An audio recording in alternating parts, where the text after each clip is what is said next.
আসসালামু আলাইকুম। যুক্তরাষ্ট্র যখন ইরানে সরাসরি হামলা চালিয়েছে ৩টি পারমাণবিক স্থাপনায়, তখন কিন্তু ইরান চুপ করে বসে থাকেনি।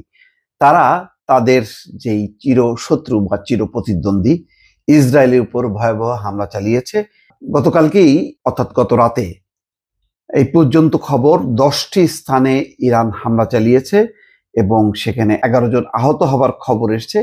তবে হতাহতের সংখ্যা ইসরায়েল ভয়ঙ্করভাবে চেপে রাখছে যাতে জনসাধারণের মধ্যে আতঙ্ক না ছড়িয়ে পড়ে। কিন্তু এটি সমস্ত যেই আন্তর্জাতিক গণমাধ্যম তারা জানিয়েছে যে তীব্রতা বেড়ে গেছে, অর্থাৎ ইরানের পক্ষ থেকে ইসরায়েলের উপর হামলার তীব্রতা বেড়েছে। ইসরায়েলের জরুরি পরিষেবা সংস্থা মাগেন ডেভিড অ্যাডম জানিয়েছে ইরানের ক্ষেপণাস্ত্র হামলায় ইসরায়েলের ১১ জন আহত হয়েছেন। এডিএম এর বরাতে টাইমস অফ ইসরায়েল এই খবর জানিয়েছে, খবর আল জাজিরার। ইসরায়েলি জরুরি সেবা সংস্থার মুখপাত্র বলছে ইসরায়েলের 10টি স্থানে রকেট ও গোলা হামলা হয়েছে। কারমেল, হাইফা, তেল আবিব ও ইসরায়েলের উত্তরাঞ্চলে এসব হামলা হয়েছে। দেশটির বেশিরভাগ এলাকায় সতর্কতা জারি করা হয়েছে। এদিকে ইরানের রাষ্ট্রীয় টেলিভিশন জানিয়েছে রোববার ইসরায়েলের বেশ কয়েকটি স্থাপনা লক্ষ্য করে হামলা চালানো হয়েছে। এর মধ্যে গুরুত্বপূর্ণ হচ্ছে ইসরায়েলের বেন গুরিয়ন আন্তর্জাতিক বিমানবন্দর। এছাড়া অন্যান্য লক্ষ্যবস্তুর মধ্যে রয়েছে সাহায্যকারী ঘাঁটি, কমান্ড ও কন্ট্রোল সেন্টার এবং একটি জৈব গবেষণা কেন্দ্র। ইরানের অভিজাত সামরিক বাহিনী ইসলামিক বিপ্লবী গার্ড কোরের বরাতে দেশটির রাষ্ট্রায়ত্ত টেলিভিশন জানায় দীর্ঘ পাল্লার ক্ষেপণাস্ত্র ব্যবহার করে এসব হামলা চালানো হয়। বিবিসির খবরে বলা হচ্ছে ফোর্দো, নাতানজ এবং স্পাহানের পারমাণবিক স্থাপনায় হামলা চালিয়েছে যুক্তরাষ্ট্র। স্পাহানের নিরাপত্তা বিষয়ক ডেপুটি গভর্নর আকবর সালেহ বলেন, নাতানজ ও স্পাহানে বেশ কয়েকটি বিস্ফোরণের শব্দ শোনা গেছে।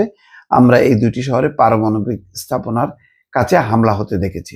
এর আগে নিজের ট্রুথ সোশ্যালে দেওয়া পোস্টে ইরানের ফোর্দো, নাতানজ এবং ইস্পাহান এই 3টি পারমাণবিক স্থাপনায় সফল হামলা চালানোর কথা বলেছে মার্কিন প্রেসিডেন্ট।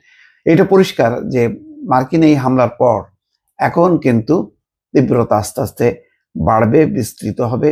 ইসরায়েলও যেমন মরিয়া হয়ে হামলা চালাবে, তেমনি ইরানও পাল্টা হামলা চালাতে থাকবে।